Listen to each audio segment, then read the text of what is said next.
Ay, magandang araw ho sa inyong lahat. Ako po si JDB, ang inyong abang lingkod. Pag-usapan natin ngayon ito, ang pangarap ni Nancy Denay. Ayan, sabi ni Nancy, na anak ng isa sa mga pangunahing nilikha dyan po sa EDSA People Power noong 1986. Ang tatay niya, di ba? Sabi niya, is Cory Boy yun eh. Sabi ni Nancy, oh, siyempre nababahala din tayo. Kasi ito po yung usapin na nawawala na, wala na, sunog na, laos na EDSA. Wala nang diwa. Eh, yung nakaraan lang pong celebration ha, yung pagbalagay ng wreath, gano'n, wala, 35 lang sila. Parang yung 35 lang din na nagpunta doon sa Loton, sa Liwasang Bonifacio, na sigaw ng pagsuporta kay Inday Sara. Ganun lang din, o rito ganun din po sila noong 25. Sabi diyan, siyempre nababahala din tayo kasi during that moment, yung buong mundo was admiring us for that success, for that peaceful revolution. Okay? Doon po muna tayo sa peaceful revolution. All right. So ito I agree. Meron pong nangyaring peaceful revolution. But take note, hindi po tayo magkakaroon ng peaceful revolution kung hindi po dahil din kay Apo Lakay. Si Fabian Ver, gigil na gigil na, 'di ba? Kasi sabi niya, Mr. President, we kept on pushing back eh. Ito naman mga ralisa, paabante ng paabante. So kailangan na naming we need to fight back. Sabi ng presidente, no, no, no, no, no. Huwag siya nasasaktan. O, di ba? Ang ending, umalis na lang yung pamilya Marcos sa Malacanang. O. Ngayon, naalala ko yung kinukwento ni Sir Carlos Maglasang sa GC namin eh. Ang China, yung mga ginaya ito. Ginaya ito diyan sa China. Yung people power na yan. Doon sa may Tiananmen Square. Ano ho nangyari? 'Di ba? Ano nangyari doon? Ayun, niratrat sila ng mga komunista.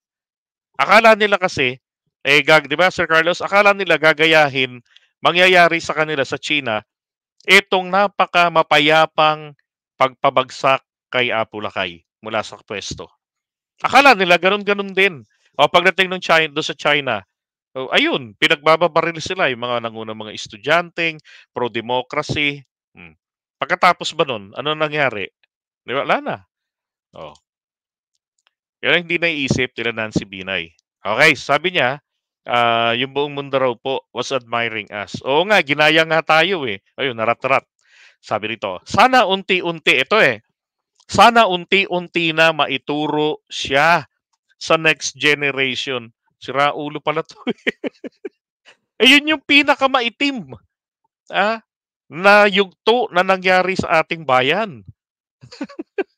Dahil pagkatapos ng EDSA People Power, ang namayagpag ang interes ng mga politiko na hindi naman nakapwesto at hindi nakinabang nung panahon ni Apo Lakay. Nung pag-upo nila, ayun, pasasa.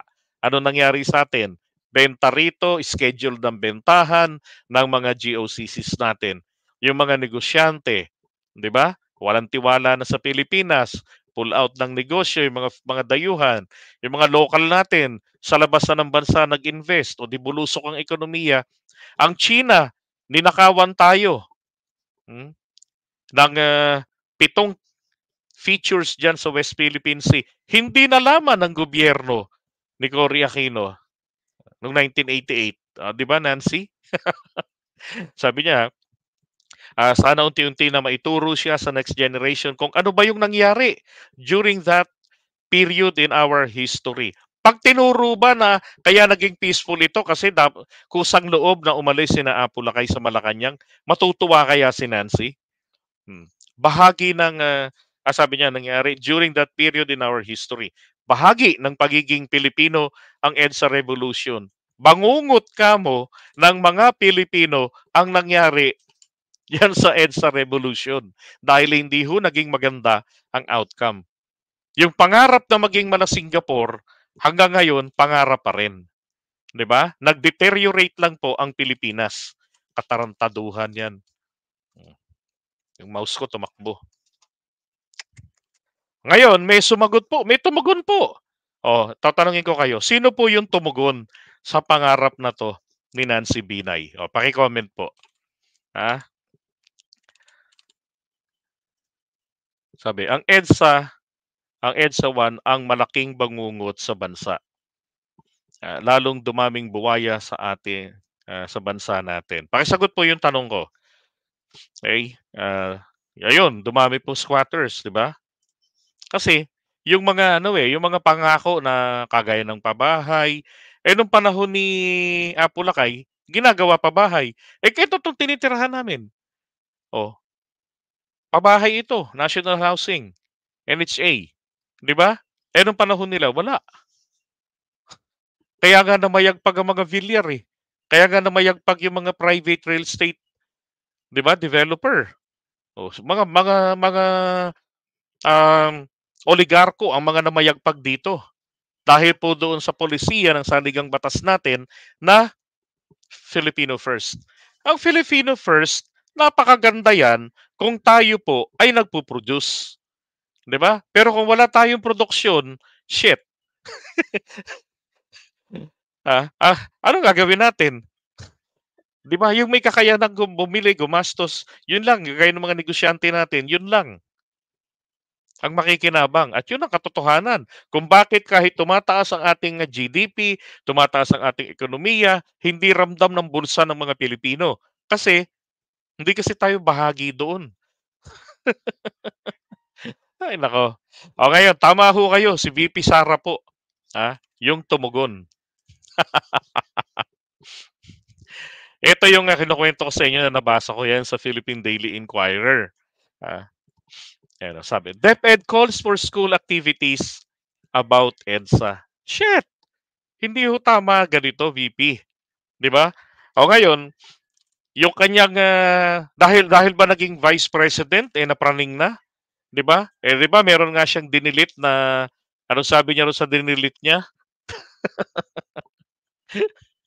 Yung isang parte roon ano ba yung EDSA na yan? Bakit ginawa na lang nila na parang isinasaksak sa lalamunan nating mga Pilipino na ito yung naging standard ng demokrasya.